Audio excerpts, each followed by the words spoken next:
60-second challenge is really what you want to do. And so you want to talk about top tips for general practitioners. Yes, so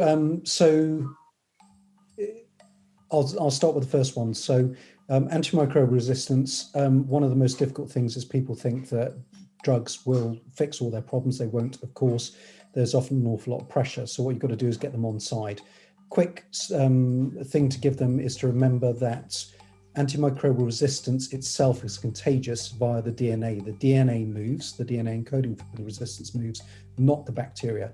So if you're in contact with an animal that has an antimicrobial resistant bacterium on it, then your bacteria can pick up that genetic element and vice versa.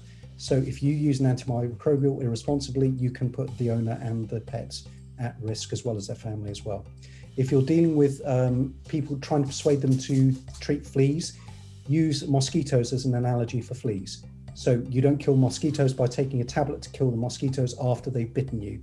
Likewise, giving your pet something that kills the mosquitoes after kill the fleas after they've bitten is pointless, because that is after they've got the problem, not before it. So there you go. Good effort.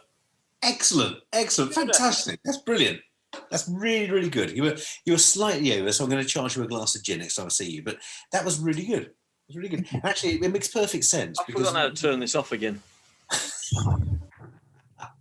You don't want to stop a dog being bitten by fleas. You want to stop them being bitten in the first place.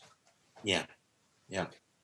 Killing the fleas after they've bitten the animal is pointless, because like mosquitoes, it's the bite that causes the problem. You need to stop them biting.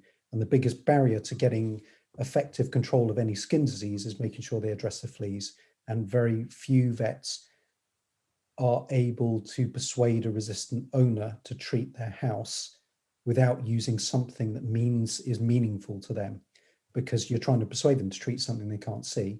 And there's the whole negative connotation that if you've got fleas, your house is in some way dirty, which puts people on the defensive straight away and makes them much less amenable to considering alternatives.